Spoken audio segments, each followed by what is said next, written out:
So, hi everyone. First of all, let me thank the organizers for inviting me. Thank you for the water as well. And thanks for coming. Thanks for attending this seminar. I happen to be an economist, though a peculiar kind of an economist. What type of economist am I? I'm mainly a macroeconomist. So I deal with macroeconomic phenomena, which brings us to the main question that this seminar is trying to address, which is what's macroeconomics? Now, like the study of physical phenomena, the study of economic phenomena is divided into the analysis of micro phenomena and the analysis of macro phenomena. And, like physics, where they have an issue in reconciling the physics of particles with the general relativity, we also have a similar challenge, which is the difficulty to reconciling the micro level of analysis, meaning the analysis of the individual behavior with the analysis of the macroeconomic behavior.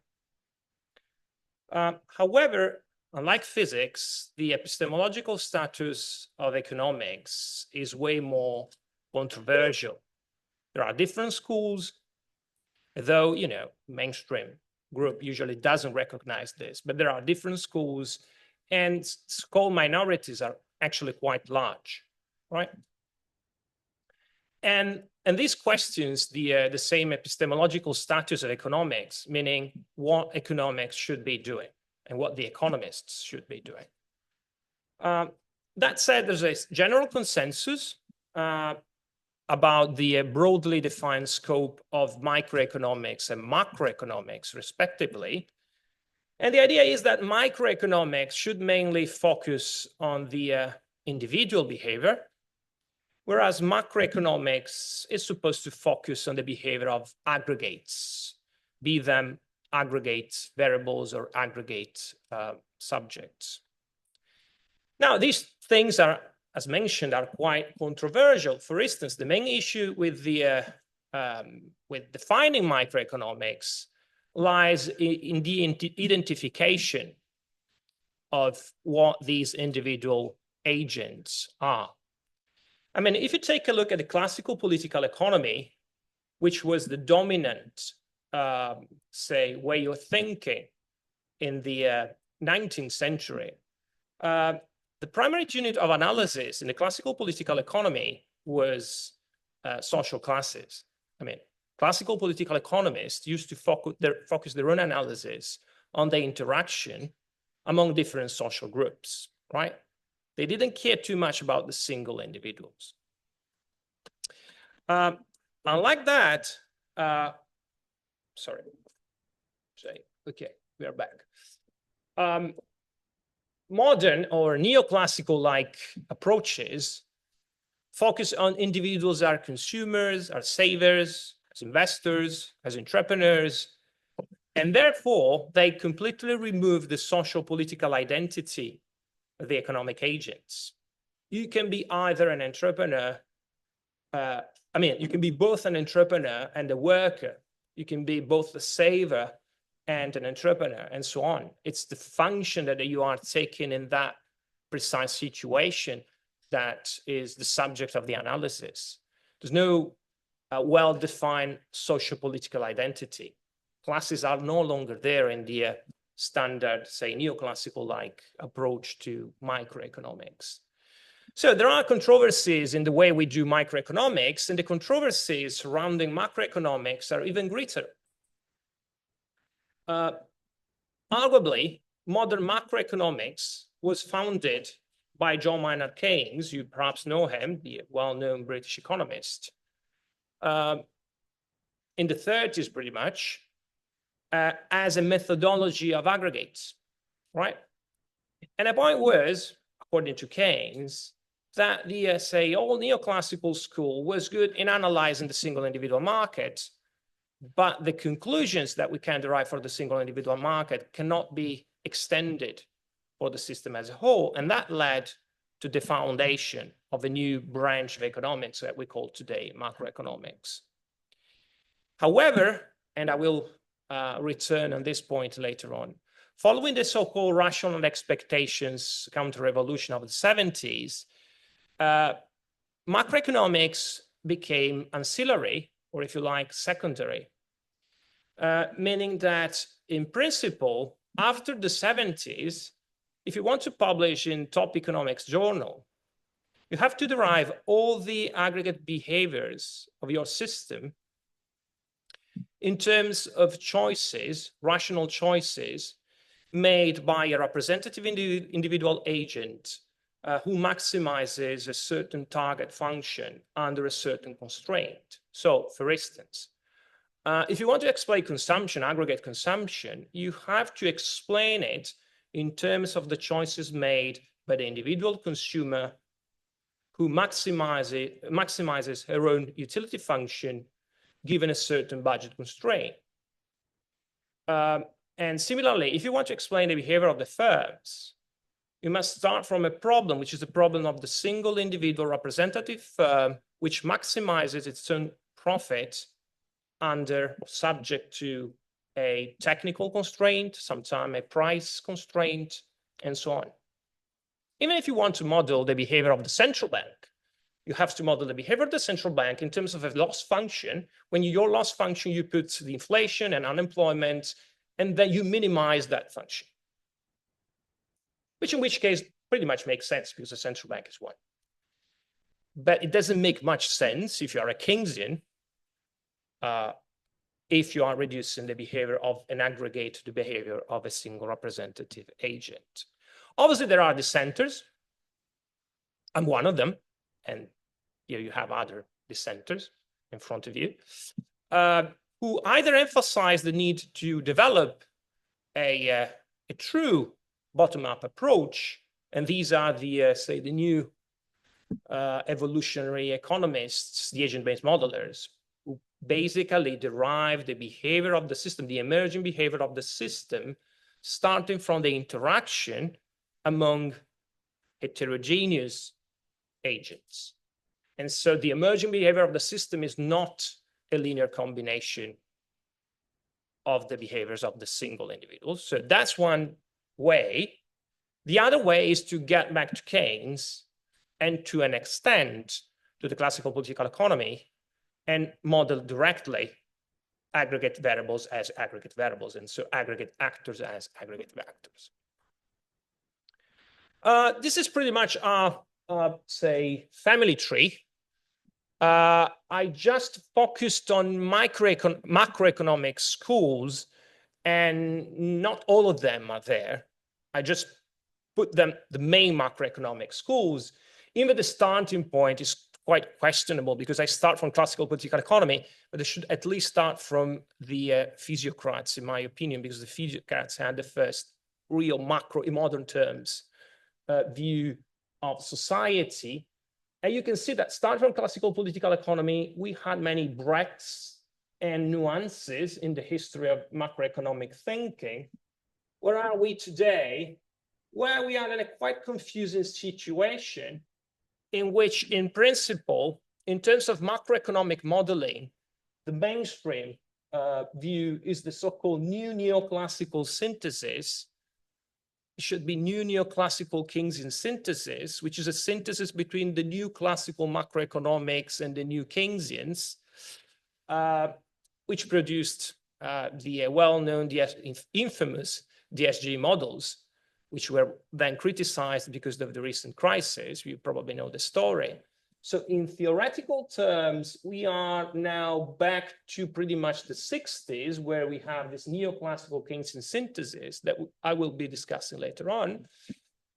But actually, if you look at the Nobel Prizes and you look at what the macroeconomists actually do, especially the new generations, they are mainly dealing with empirical analysis, with weak theoretical structures. I'm not arguing that a theoretical structure is not there, but these theoretical structures are quite weak and flexible, and they use whatever, empirical techniques, even derived from other sciences, so difference in differences, randomized controlled trials, I don't know, synthetic control method, or in macroeconomics, you can also go for VAR models or structural VAR models, right? Because the theoretical structure in there is quite flexible and not hard, so you can easily adapt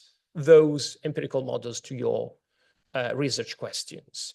So my opinion is that while theoretically we have some sort of synthesis today, which is due to the crisis, every time we have a crisis, we get back somewhat to Keynes. So we have a synthesis between the classical thinking, not classical, actually, monetarist thinking, and the Keynesian thinking.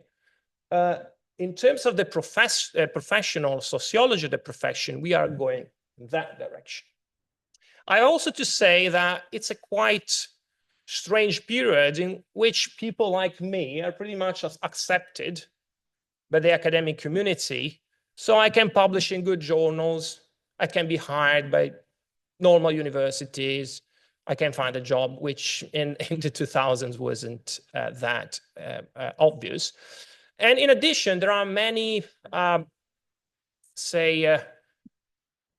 aspects that today are different compared with the past. I mean, there are topics in which our positions are less distant than they were.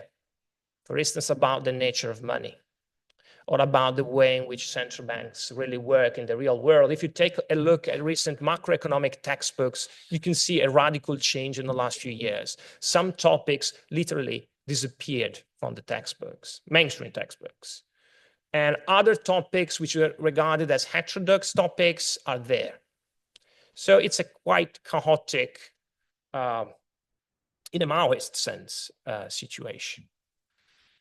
So what do the macroeconomists do? Well, the macroeconomists study the behavior of the structure of the economy as a whole, I said, and they usually focus on broad aggregate variables, such as national income and output, even though we tell the students that actually the gross national product is more important than the gross domestic product, but then we forget about that and we keep going with the GDP.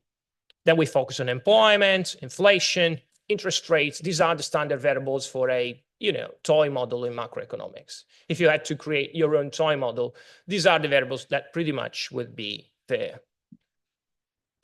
So the key topics include the causes of inflation and unemployment, historic at least, because today, as mentioned, even the topics that the macroeconomists are dealing with have changed. But historically, the main topics were the causes of inflation, the causes of unemployment, the determinants of the business cycle, the determinants of economic growth, and the effects of economic policies. So these were the standard topics for a macroeconomist. Income distribution has been neglected for decades, but I guess it's back. I mean, if you look at the main macroeconomics textbook, income distribution and wealth distribution are now back, thanks to Piketty and other people. And now income distribution, which was the most important topic for David Ricardo, for instance, is now back. And we are pretty much interested in income distribution too, which didn't happen in the 80s or 90s or 2000s. And what do our students study? So how do they, this is a serious question because, economists are strange scientists, strange, people, because they usually don't teach the students what they claim is important. I mean, if I had to question a position of, say, Mankiw or Blanchard, who are big names in macroeconomics, and if I told them, look, in your book, you wrote that, so see, your position is wrong, the most likely reply would be, that's just a textbook. We don't teach real things to the students, right? So we usually don't teach what we think to the students. So what our students study? Well, if you take a look at the standard macroeconomic textbook, the first chapter is usually a chapter where we introduced key macroeconomic variables, so income, so national income, GDP, inflation, unemployment. And then sometimes we show them some plots, you know, some time series, usually starting from the 50s or 60s. But if the time series are about the UK or about the US, we can start from the 90s, from the 1860s for the UK or early 20th century for the US. But that's pretty much it. We don't explain much. We just tell them, see, there are strange things going on here. There are cycles, there are things, but there's no proper, say, statistical analysis of those series, just an introduction, right? It doesn't mean anything in modeling terms. After that, we say something about the distinction between a short, medium, and long run. What's the short run? It's not too clear, honestly. Sometimes we tell the students the short run is a logical, because it must be logical, period of time in which prices are fixed. Sometimes we tell them, no, the short run is the logical period of time in which price expectations are fulfilled. And other times we tell them, and sometimes even in the same textbook, no, the short run is the period in which the stock of fixed capital is given. We provide a few explanations for that. We don't care too much about the consistency of these explanations. And then we move to the next definition, which is equilibrium. We just say something about the economy being in equilibrium, but we never specify what an equilibrium position is, which is, in my opinion, one of the most apparent issues in macroeconomic and economic textbooks in general. You know, there are many equilibrium positions. If I put this bottle this way, this is a unstable equilibrium position. If I put this way, it's a stable equilibrium position. We don't specify what we mean for equilibrium. So we say something, but not what the students really need to know. After that, we move to the next chapter, which is the real chapter. So usually the lecturers skip the first two chapters, or just the first lecture, which nobody remembers, and we go straight to the model. And the model starts with a discussion of the goods market, which is a quite stylized discussion. We say something about this goods market. We tell the students that we can represent the equilibrium between aggregate demand and aggregate supply in terms of equality between saving and investment. We don't tell the students whether we mean an ex post equality between saving and investment or an ex ante equality between saving and investment. And then we move to the financial markets. We pretty much do the same. We present them with a stylized financial markets in which usually we have only one financial asset bearing an interest rate, usually a government bill, and then we have money. It's supposed to be cash, but we don't specify usually what that money is in the system. And after that, we establish the condition for the equilibrium in the money market. And here there are some news, because recent macroeconomic textbooks have dropped the standard discussion about the so-called LM curve, so about the condition for an equilibrium to be there in the financial markets. And they usually tell the students, look, in the real world, the central bank sets the policy rate. That's what they do. So we cross this straight line with the equilibrium condition for the goods market, and we find the simultaneous equilibrium condition for the whole economy. So that's usually the most important chapter, which is the chapter about the so-called ISLM model. As mentioned, there are new ways of dealing with the same topics. There are chapters and sections disappearing from those chapters, but this chapter, the third chapter, is usually more important because the foundations for the rest of the discussion are actually here. Now, the problem when you use a model like this is that inflation is not there. And we told the students that inflation is a quite important variable. We are literally obsessed with inflation. The students think that inflation is the origin of evil in the world, right? Even the public opinion, inflation is probably the most feared thing in the world, despite being a problem sometimes, but certainly not the biggest problem we have in our societies. Anyway, we have to incorporate inflation, and we do that by introducing the so-called Phillips curve. The Phillips curve was just an empirical regularity found by this economist from New Zealand, I guess it was from New Zealand. He found it for the UK. And he was actually asking whether it is true that we can show a link between the wage rate and the scarcity of labor in the labor market. So it was much about kind of empirical testing of the marginalist theory distribution. That was the initial aim. But then Samuelson and other people came, and they had this idea of linking inflation with unemployment instead of using the growth rate of wages and unemployment. And from that moment on, the Phillips curve is usually a negative relation between the unemployment rate and inflation rate. The idea is the higher the unemployment rate, the lower the bargaining power of the workers, so the lower will be the growth rate of wages, hence the growth rate of prices. This is just an intuitive explanation. It's more complicated than this, but that's what we tell the students. And this is extremely important because then we move on and we can tell the students, see, the equilibrium that we found in the previous chapter is just a temporary equilibrium. It's determined by the demand side. And so you may have this wrong idea that the government can actually intervene and increase output and employment. But guess what? If the government does that, in the medium run, that generates inflation. So the central bank will intervene by increasing the interest rate, thereby reducing consumption and investment, thereby moving the economy back to the previous equilibrium condition. So in the medium run,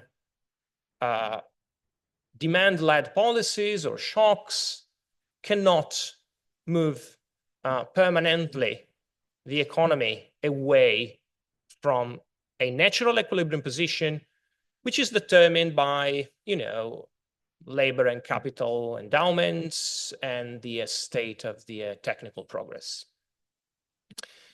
After that, we move and discuss the growth in the long run, because it turns out that the most important, the most popular growth model that we have in economics, which is the solo growth model, and it's a model which is supposed to explain growth, doesn't quite explain growth. It actually explains why our economies don't grow based on an increase in the capital to labor ratio. So in this model, basically, what Solo does is to explain growth in terms of adding capital to a fixed amount of labor. And he finds out that at a certain level, the economy stops growing, because it's not more convenient for the firms to keep increasing the amount of capital per unit of labor. So actually, what this model suggests is that growth must be driven by something else. And that something else is usually called technical progress. When you do empirical research, this something else sometimes is called total factor productivity. So when you see the news, total factor productivity. If you read the Draghi's report, Draghi is very concerned about this total factor productivity thing, but nobody knows what the total factor productivity is. It's basically an estimation error, right? So what we can explain based on the stock of capital and labor. So we say something about that to the students. We tell them that perhaps education can also help fostering technical progress, but we usually stop there. And after that, we introduce complications. So the open economy, expectations, we tell the students, look, it's not true that you consume based on your current income. A more correct theory is that you consume based on your permanent income, meaning on the income that you expect to earn over your life. Now, we usually show them some data which contradicts this assumption. And so we tell the students, okay, let's get back also the current income in the equation that defines consumption. And we do that with consumption. We do the same with investment. And then we introduce other complications. We introduce mixed policies, things like those, but we don't change the basic model. So the basic model is basically provided in the central chapters of a macroeconomic textbook. So the question is, what is missing here? Well, my question would be, what is wrong? But if I had to tell you what I think is wrong, it would take perhaps 2 or 3 days. So I will focus on what is missing. First, sometimes in standard textbooks, an overview of the history of macroeconomic ideas is offered, but it's usually an appendix, usually at the end of the book. So perhaps some students take a look at it, but most of them don't even know that an appendix is there. And besides, this looks quite disconnected with respect to the book. A sense of continuity is usually presented, even with respect to controversies within the mainstream approach. For instance, I realized recently in the last few days that there is a quite apparent confusion between the concept of natural rate of unemployment and the concept of imperfect competition rate of unemployment, or what the economists call NIRO, non-accelerating inflation rate of unemployment. For instance, if you take a look at the Blanchard's macroeconomics textbook, which is one of the most used textbooks in Italy, Blanchard keeps using this word, this definition, natural rate of unemployment, and he says that the natural rate of unemployment comes from Friedman, which is correct, but Friedman developed that concept in a situation in which all the markets are perfectly, in which there is perfect competition.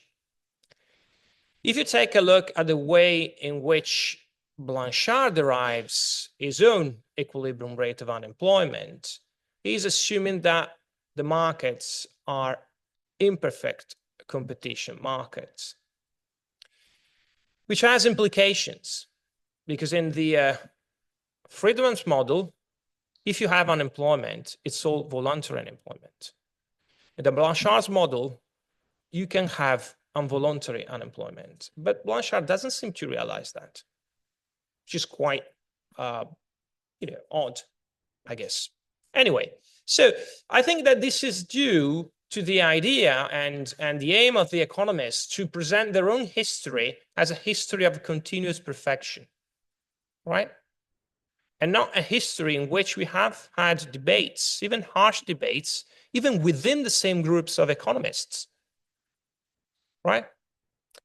And that leads them to, to overlook and to underrate a lot of important differences and nuances. And sometimes I could show you that, but it leads to errors, even in the derivations of the results. But I won't be focusing on that. A third aspect, which is clear, is that only capitalist economies are considered in macroeconomic textbooks, but the term capitalism is never used. You can't find the term capitalism in a macroeconomics textbook. To be honest, sometimes examples of kind of different types of economies are provided.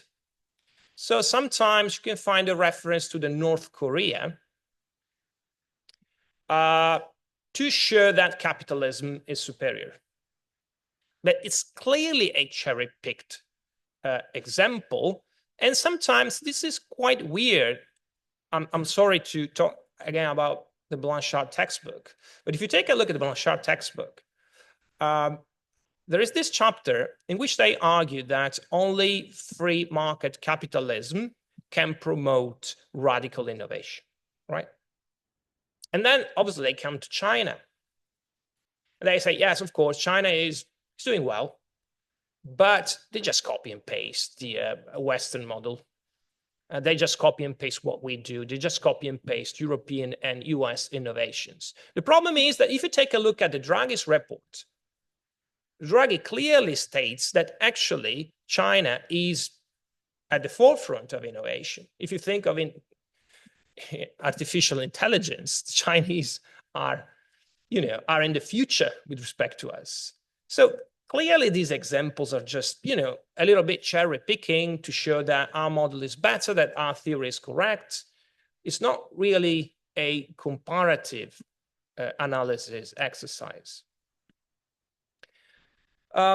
Sometimes these textbooks, especially the most progressive authors, devote some room to global warming. And as mentioned, some of them even talk about inequality. And they say inequality is a big problem because people don't consume or they are too much indebted because of inequality and etc. Inequality was at the roots of the US financial crisis, which is good. But these considerations are completely detached from the main model. So we discuss the model first, and then we have some chapters in which we discuss the real world, but these parts are not included in the model. So they are completely separated from the rest of the things that we are teaching the students. So what are the main controversies then in macroeconomics, and where do these main controversies come from? I think that the main controversies actually are rooted in the founding father in the man usually considered the founding father of economics, which is Adam Smith. Because if you take a look at Adam Smith's works, particularly The Wealth of Nations, there are clearly two different views of society and of economic relations in there. The first is a microeconomic view, which focuses on individual choices, which focuses on competition and focuses on the efficient allocation of resources, which is the invisible hand metaphor, right? Obviously, we know that the invisible hand is just a line in a book, but there's a component like that in Smith's analysis. When Smith, for instance, talk about the way in which prices are formed in the market through other prices, and is therefore criticized by Ricardo, is kind of going towards a marginalist theory of prices. But there's also another Adam Smith, which is more interested in social interactions, which is more interested in social classes and the relations among social classes, who identifies the source of the surplus in the system when Smith, suggests that well-known example of a primitive society that never existed, of course, and a capitalist society, and he says in a primitive society, the exchange is based on labor contents, whereas in a capitalist society, it's not based on labor contents because we have a profit, we have a surplus. It kind of identifies the origin of surplus. And Marx will praise him for that. And in doing that, it also focuses on reproduction rather than on allocation of resources. So we have two different souls. And in a sense, the marginalist revolution that comes at the end of the 19th century can be considered a way to liberate the first perspective from the second. But it could be considered a way to filter the Smith's economics by removing Ricardo. Whereas the Keynesian revolution can be regarded as the opposite. I mean, the marginalist revolution focuses on allocation of scarce resources among alternative uses, which is the first soul of Smith. In contrast, the Keynesian revolution, especially if you read it in combination with the Ricardian classical political economy, does the opposite. So it frees the macroeconomic soul from the microeconomic soul. And macroeconomics is redefined as a positive science that studies growth and distribution in a monetary economy of production. which is in a way paradoxical if you think that Keynes was certainly more interested in providing policy prescriptions rather than in developing a pure economic theory, but he needed a kind of sound theory to base his own proposals on. And that's why he developed a new branch or a new positive economic science, which is what we call macroeconomics today. This is, in my opinion, a way to understand how the classical political economists used to look at our societies. They used to divide our society in three major social classes. So the capitalists, the landlords or rentiers, and the workers. The workers provided labor. They had to sell their own labor force to get a wage. The landlords received, so they provided the land and they received a rent in exchange for that. And the capitalists, I put machines here, and then I will explain you why I put machines and not capital there. So then we have a production process in which a gross product is produced. We have to subtract the means of production when we get the net product of the society. If you assume for the sake of simplicity that wages are subsistence wages, then we have to pay a wage fund, which is the reason why the classics used to consider wages as capital, though circulating capital. And what remains is a surplus, and the surplus can be distributed between the capitalists, the landlords in form of the rent, and possibly, if you have trade unions, also the workers as extra wage. And the profit is then reinvested in the process to enlarge the process. This is pretty much the way in which the classical political economists used to look at the society. What the marginalists do is to blur this distinction. So we only have individuals here providing different services depending on what they are doing. So they can provide labor, they can provide savings or saving, but there's a confusion about this, in my opinion, in the marginalist theory. Or they can provide land. Everything is used to produce an output, but this, distinction is not relevant anymore, because if you assume that the markets are perfectly competitive markets, there's no surplus to be distributed. So everyone is paid proportionally to their contributions. And so it doesn't make much sense to keep analyzing, this gross product, net product, whatever distinction. It loses its own importance. So what the marginalists do is basically to blur this part and blur this part to obtain a kind of cooperative picture of the economy, whereas the initial way of looking at the economy was a quite conflictual one. Now, if one accepts the neoclassical marginalist view, in a sense, our societies are seen as village fairs, the Saturday's fair in which everyone goes in Rome, where you have impersonal forces of a competition which turn uncoordinated behaviors, so the behavior of individual people, into a mechanism for achieving the maximum well-being. And if you accept that description of the reality, money is not particularly important. Money is just a thing or a commodity, which is quite useful as a lubricant. It's not really necessary. I mean, it's obviously it's more convenient to use money rather than using cows to lubricate an exchange between two parties. But that's, in principle, that's not necessary. So money is just a veil over real magnitudes.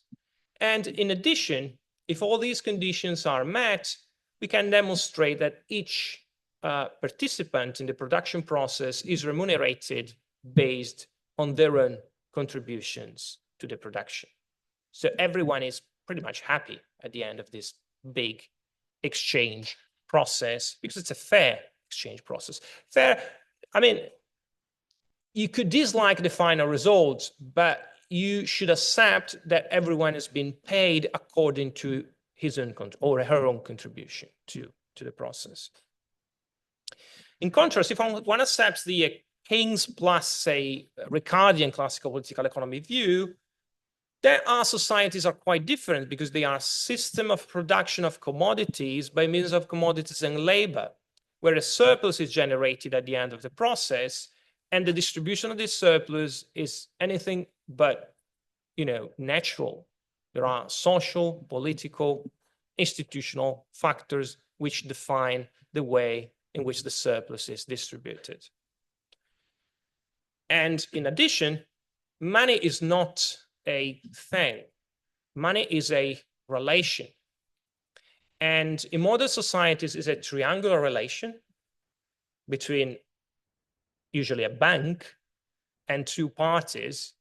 And it's fundamental, not only as a unit of account, as a means of payment, as a store of value, which is the aspect stressed by Keynes, but it's fundamental because it's necessary to start the production process. Capitalist firms need money to purchase the only thing which is external to their own sector. And this only thing is labor force from the working class. By the way, this macro view explains, in my opinion, quite intuitively why Marx and the classics were looking at labor as the origin of the surplus value of a society. The idea, if you take a macro look at the society, the exchange of capital and intermediate goods is an internal exchange for the firm sector. So no surplus can arise from an exchange that takes place within the sector.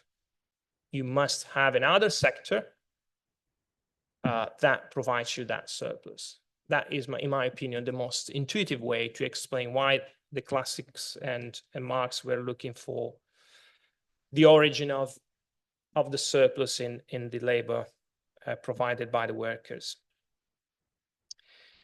So, looking at these things in historical terms, we have had many periods, of course, and many breaks.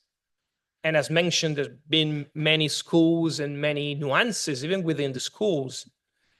But I think that two breaks are the most important ones for my presentation today. The first is the economics that dominated until the 30s of the 20th century. So until the Keynesian revolution. Keynes used to call them the classics, but he made some confusion because he kind of conflated the classical political economists with the marginalist, the neoclassical economists, which to an extent can be done.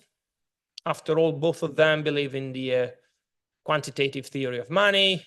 Both of them somewhat believe in the Say's law and other common principles, but I think that the two groups should be kept separated.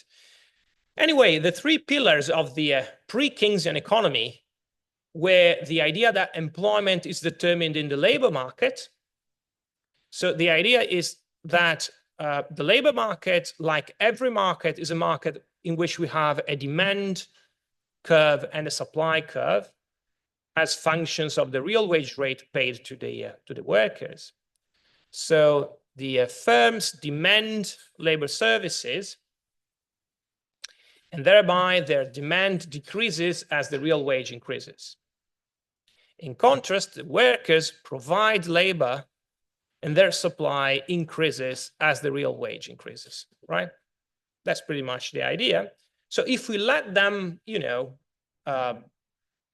exchange labor, we will get a final position in which we have an equilibrium real wage rate, an equilibrium employment that makes everyone happy, because the workers are exactly providing the amount of labor that they are willing to provide at that wage rate, and the firms are exactly hiring the amount of workers that they are willing to hire at that wage rate.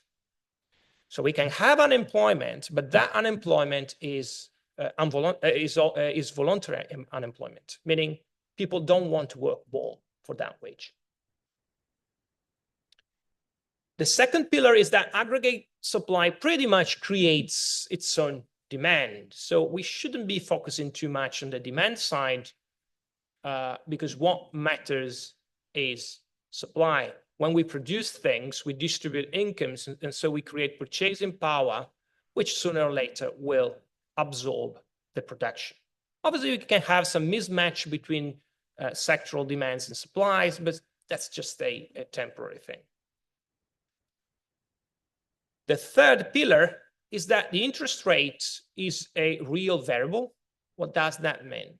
It means that like the goods market and the labor market, the saving market is also a market where we have people who demand funds to finance investment, the firms, and people who offer or provide funds who are the savers, right? So it's a market where, again, we have some people demanding funds and other people supply funds to the people who need them. And the price of these funds is the interest rate. So the interest rate is the price that allows, in a free competition market, saving to match investment. Because if saving was higher than investment, then the price of saving would go down, thereby allowing saving and investment to match again. Okay, so it's a normal market, pretty much. Everything can be explained, be it a labor market, a commodity market, a saving market, can be explained in terms of demand and supply. So in terms of the standard cross, picture that I'm sure you have already seen. What are the implications? Well, the implications are that if you believe that, then you must believe that market forces allow the economy to achieve a unique and stable equilibrium, which is also an optimal equilibrium because everyone is doing what they want to do, at least in the medium to long run. And if you believe that markets are perfect, actually, even in the short run. Okay. Now, when Keynes made his revolution, Keynes and his group, of course, they made their own revolution. They made their own revolution against this. And first, they criticized the existence of an upward sloping demand curve. So Keynes said, there's no evidence that, and no theoretical reason to think that the workers are characterized by a labor supply which increases as the real wage increases. I mean, if we have inflation, the workers still prefer to work rather than being unemployed and not having any wage and not buying any goods. So they have to accept to work whatever the wage rate, the real wage rate offered by the firms. So there's no actual labor supply curve. I'm just providing you with an intuitive explanation, right? It's slightly more complicated than this, but the idea is there's no labor supply. We can even accept the idea of a downward sloping demand curve, labor demand curve, but there's no labor supply curve.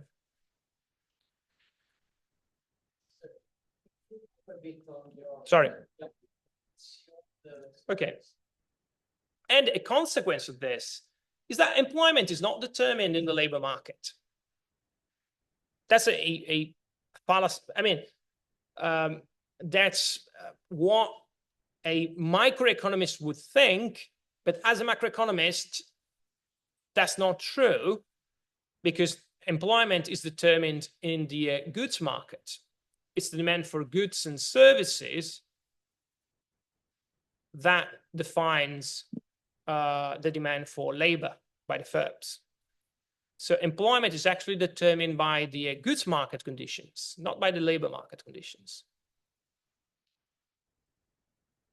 And second, this means that aggregate demand constrains supply. It's not true that supply determines or creates its own demand. It's the other way around. The firms can produce as long as they sell their products. So demand is the most fundamental component. And as for the saving, well, the saving is ex post created by the demand that triggers the production process, that triggers the distribution process, and therefore, after that the income is distributed, saving can be created. It's quite easy to demonstrate that investment creates its own saving.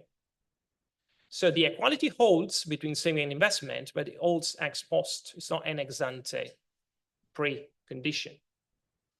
Actually, saving is not even necessary. We no longer live in a society in which you need seeds to, like in a corn model in which you have to save seeds to produce for the next year.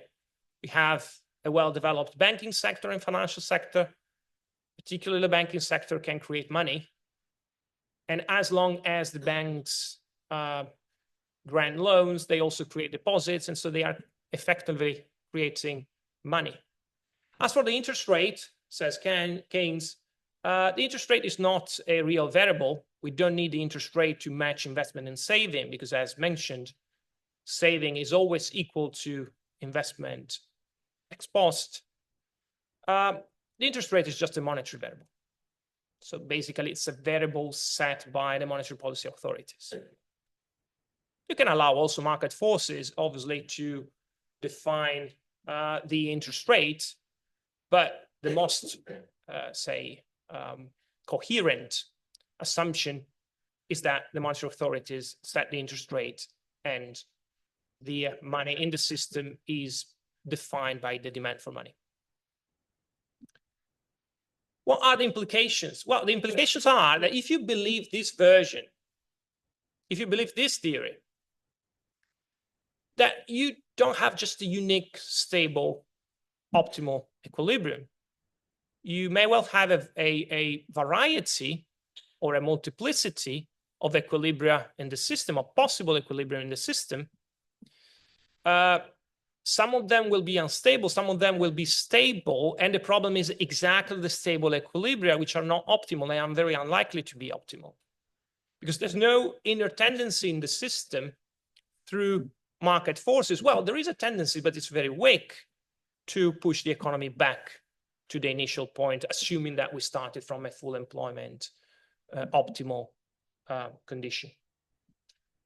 So as you can see, the implications are quite different. Problem is that in the 70s, because of a number of shocks, both, say, geopolitical shocks and political shocks, and also economic shocks, the monetarist and neo-monetarist economists, they took momentum and they displaced the old, say, neoclassical Keynesian synthesis, which was still quite reliant on Keynes, somewhat reliant on Keynes. And they reestablished that, no, if the models are properly micro-funded, and they have to be properly micro-funded, for micro-foundation, as mentioned, we mean that we have to consider a single representative agent and use the single representative agent to kind of project the behavior of the whole system. Then employment is determined in the labor market. Besides the fiscal multiplier, so the idea that more spending generates more income, which generates more spending and more income and so on, this wave is quite weak and short. And the reason is that if you assume that individuals are rational, there's no reason why they should react to an temporary increase in income, for instance, by consuming more. Or there's no reason why they should react by higher government spending or a low taxes today by consuming more, because they know that this means a budget deficit for the government. So in the future, the government will be taxing them more.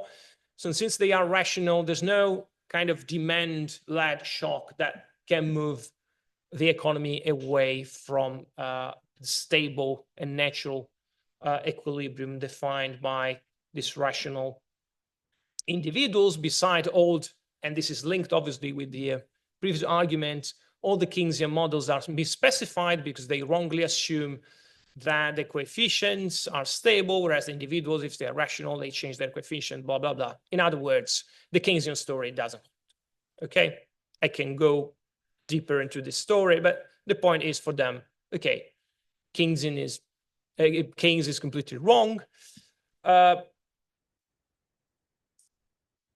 Obviously, we could have some shocks in the economy, but it's just stochastic shocks, unexpected shocks. Because if the individuals are rational, they know the model underpinning the economy, and so you can't fool them. They know the model, so they are not reacting, or, well, better, they are immediately reacting to any policy by bringing the economy back to the initial equilibrium position. So the only situation in which you have the economy moving away from the optimal equilibrium is when, for some reason, there is an unexpected shock hitting the economy. So it can't be say, a routine government policy. It must be an unexpected monetary policy, right? Something that, the president gets completely nuts and he decides something completely different the day after. But that's not what we usually observe in the real world. Here are some nuances, meaning the new so-called new classics or monetarists of the 60s and 70s, they thought that the business cycles, these crises and booms that we observe in the real world are mainly due to monetary policy errors.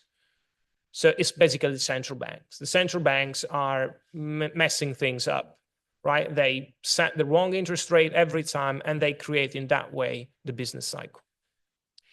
A few years later, other people related to this school, they said, no, come on, can't be always the central bank. It must be something different. It must be technical innovations. It's technical innovations that, creates booms and crises. And if it's technical innovation, by the way, there's no longer any distinction between the trend of the economy and the cycle, because basically economy is always moving along an equilibrium and optimal path. Because this, changes that we observe, for instance, in the GDP, are the rational reaction of rational agents to, the change in the environment because of the technical progress. So we are always in the best possible world. We are always under an optimal equilibrium condition. Obviously, this thing wasn't to, the economists love this, but the public doesn't, and the politicians don't. So the new Keynesians stepped in and they said, okay, let's say we accept everything you said so far, but we just introduce a few imperfections.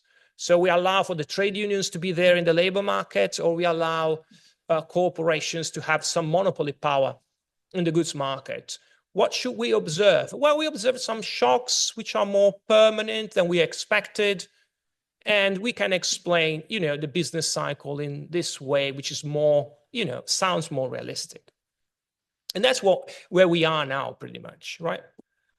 As for money, early monetarism was, of the idea that money is exogenous, somewhat controlled by the monetary authorities. And they even tried in the 80s to apply some, monetarist recipes. In a sense, also quantitative easing is somewhat monetarist.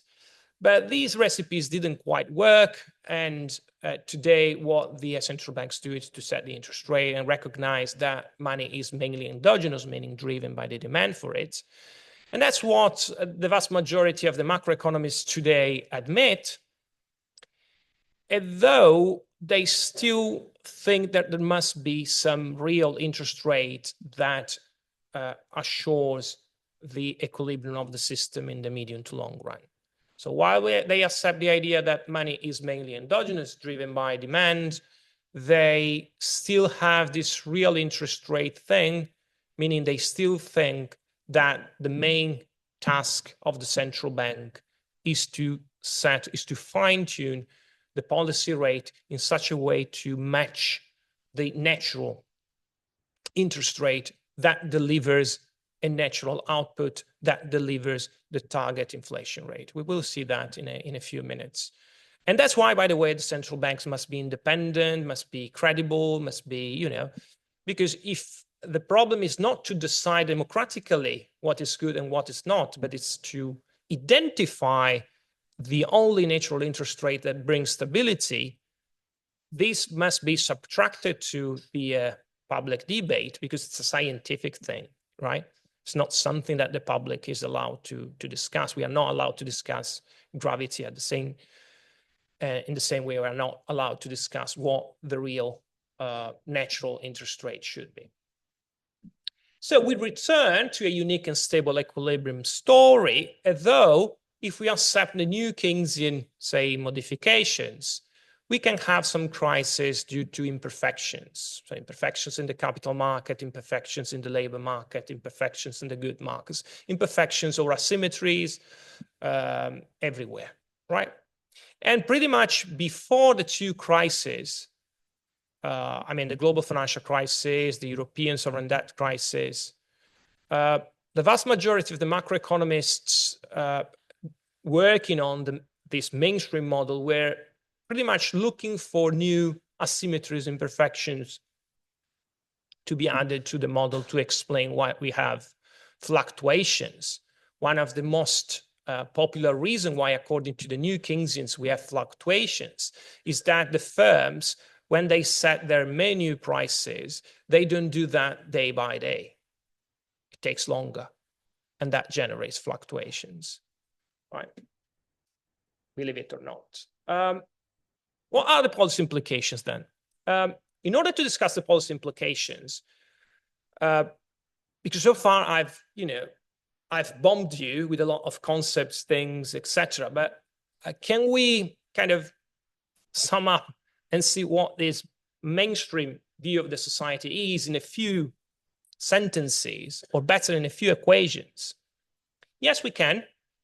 Because although if you have to develop a DSG model, is called Dynamic Stochastic General Equilibrium Model, from scratch, it would take pages and pages of math, of dynamic optimization.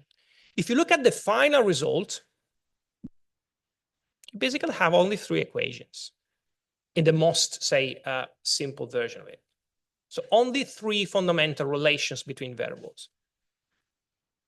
The first is an equation that says that real output, so the GDP, and particularly the gap between the current output and its natural or potential level, is a decreasing function of the interest rate.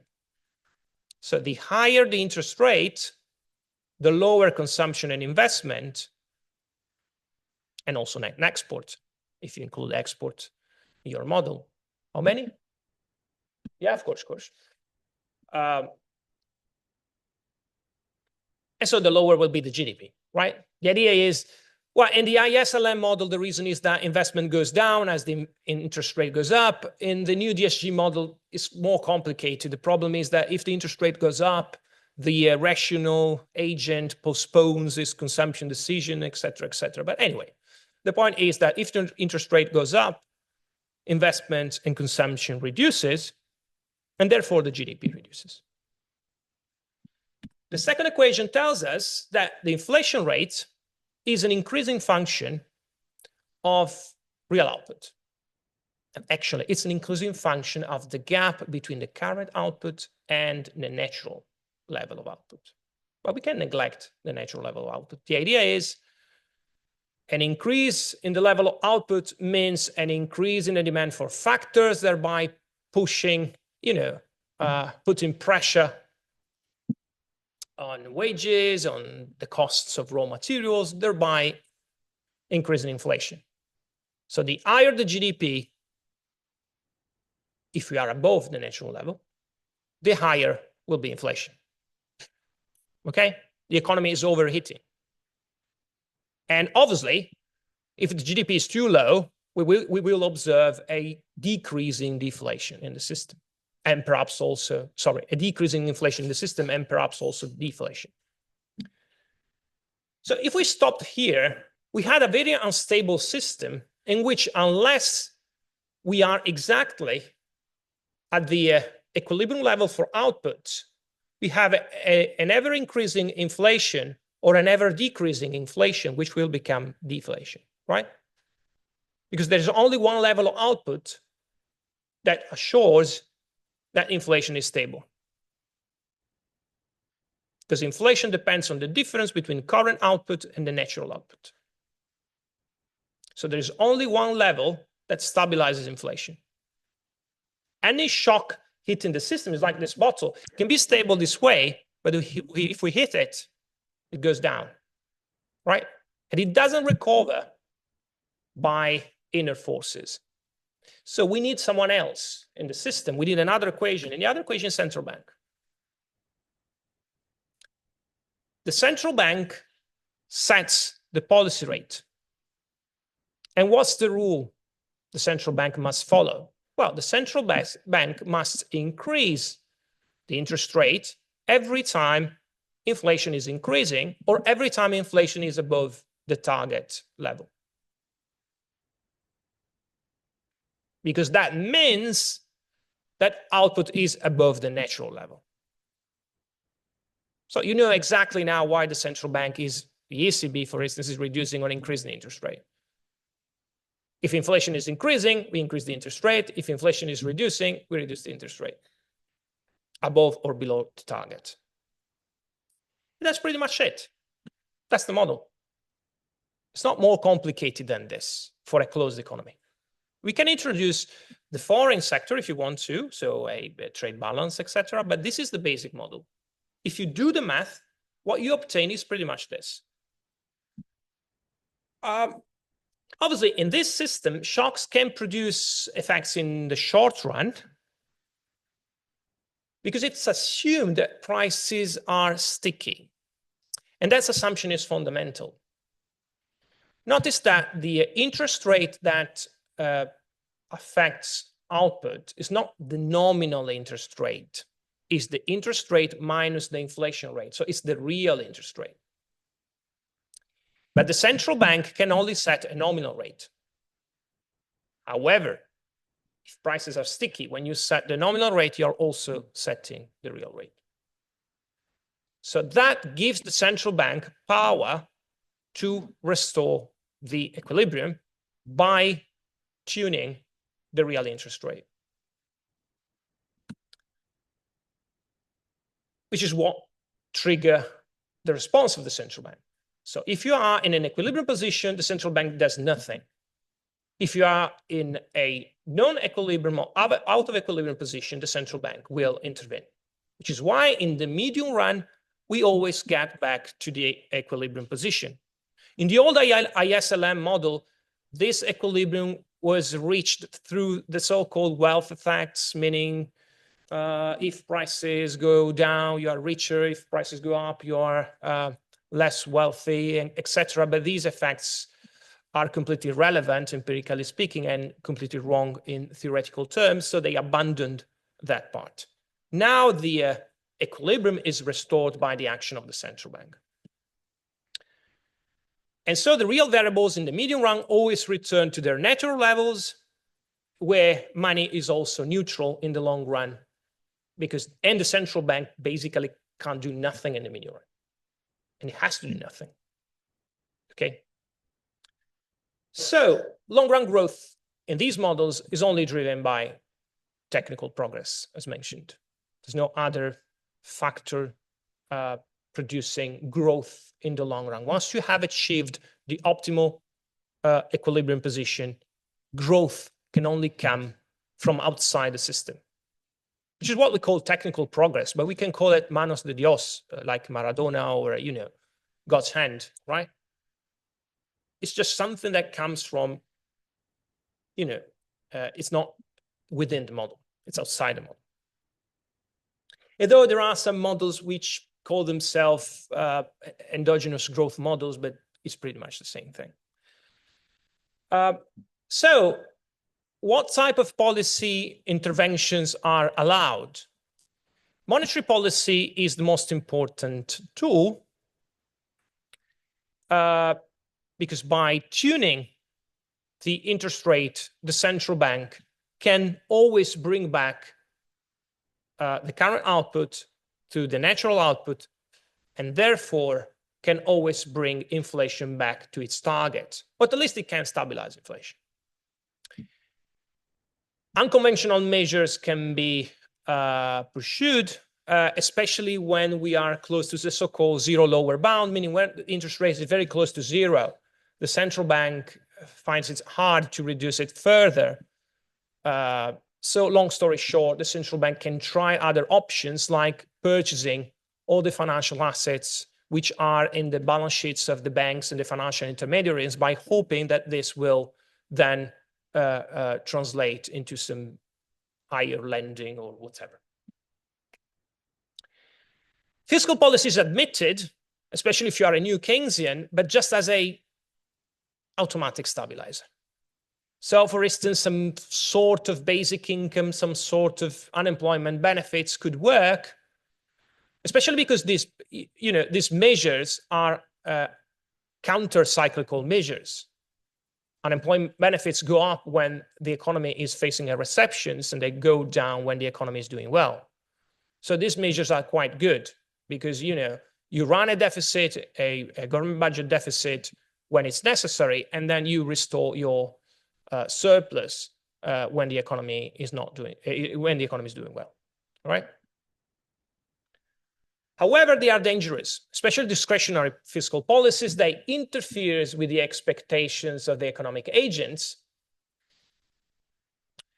So these people don't know how to expect about the future, so they interfere with the role of the central bank to kind of guide and anchor inflation expectations. So you shouldn't intervene if you could. Although in recent times, in practical terms and in practical conversations, many of these economists do recognize that we need a government intervention in the system. But within this model, it's not completely justified. As for industrial planning, that's not even mentioned in macroeconomic textbooks, so I will not spend time on that. Although planning is quite important, especially if you in management, in management divisions, or what in Italy we call ingegneria gestionale. They talk quite a lot about planning because major corporations around the world are using quite sophisticated planning systems, and we are talking about corporations whose turnover is, or whose amount of business is higher than that of the Netherlands or even Italy, right? So this is an example. I took those three equations and I simulated them. I turned them into, it takes just a few seconds. And you can see what happens if you assume that for some reason we start from a situation in which our economy, this is the real output of GDP, our economy, is stable at its optimal level. I assume it's 100. And then we have a shock. Whatever shock, for instance, a socialist government doing a lot of government spending, you see that the GDP increases and it creates a gap with the natural GDP. There's no growth here, so I assume zero growth under the optimal steady state, but we can add growth, the conclusions wouldn't change. And that generates inflation, meaning the inflation rate goes above the target. The target was 2%, which is pretty much the target of the European Central Bank. So you can see that because of the government spending shock, we have now inflation rates going upwards. So in other words, we have a gap between the inflation rate and the, target inflation rate generated by the central bank. This is the change in inflation rate over time. So what does the central bank do in these circumstances? The central bank just increases the interest rate. And by increasing the interest rate, it reduces real outputs back to the natural level. Inflation stabilizes, and the change in inflation is now zero. So inflation is stable. However, here I assumed that expectations are not anchored. So people don't believe the central bank. In other words, I assume that people expect the inflation today to be like the inflation yesterday. So they don't just believe the central bank. They don't just say, okay, inflation tomorrow will be 2% because the central bank said so. If I did that, we would have this curve returning to the initial equilibrium.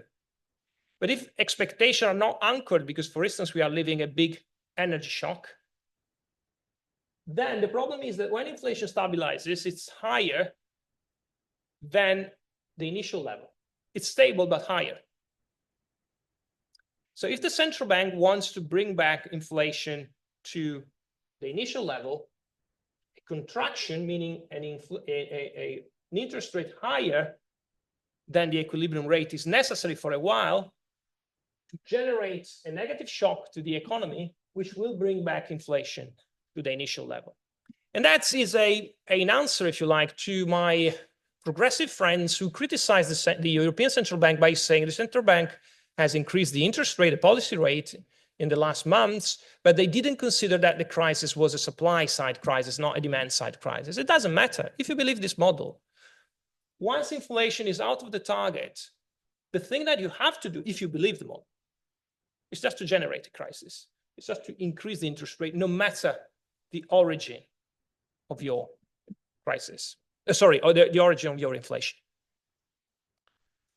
Okay, almost finished. Do I have any minutes or is it over? 1 minute. Okay, I can go quickly here. So is contemporary economics useful for analyzing Asian societies? I would say no. But I think there's differences. If you start from a scarcity view, there are pros and cons. The pros of the scarcity view is that the scarcity view focuses, or should be focusing, on trade. And trade was quite important in Asian societies. And it focuses on cooperation. It's a fake cooperation, but it's still cooperation. It relies on universal principles, which can be easily extended to other societies. So Pareto efficiency. You can use the Pareto efficiency to assess also other societies, right? And offers simple and flexible analytical framework. One of the reasons of the success of the mainstream, one of the reasons why the mainstream is because their framework is flexible enough to incorporate almost everything. A few principles, scarcity, maximization, rationality, and you explain everything. And I mean everything. The cons, well, the cons are that, it lacks of a historical context. So one of the pros is also a con, meaning is a problem. It doesn't deal with any historical facts. It relies on hypothetic markets. I mean, it's true that it's based on trade, but think of the competition. The assumptions underpinning the perfect competition markets are completely unrealistic. What we think, when we think of competition today, we are not thinking of the competition described by macroeconomics textbooks. And it underestimates monetary relations, which were quite important in the past, I guess. But this approach doesn't quite see money. Money is just a lubricant. Could be shells, could be cows, could be, cryptocurrencies, but it doesn't quite matter. The reproduction view, in contrast, is more focused on demand, more focused on money, is more focused on the origin of surplus, which had a role in the development of our societies, and it's grounded historically, right? No, say, neo-Ricardian or Marxian or post-Keynesian economist would tell you, my principles are universal principles. My principles apply to a capitalist society and also a certain type of capitalist society. But that's also a negative aspect because they are based on capitalist societies. So it's harder to extract principles that can be applied to other societies There's no universal principles, and it tends to bring about complexity. So it tends to make simple things complicated. And that's something that perhaps could be a problem. I had another slides, but I can stop here. We can discuss it later on.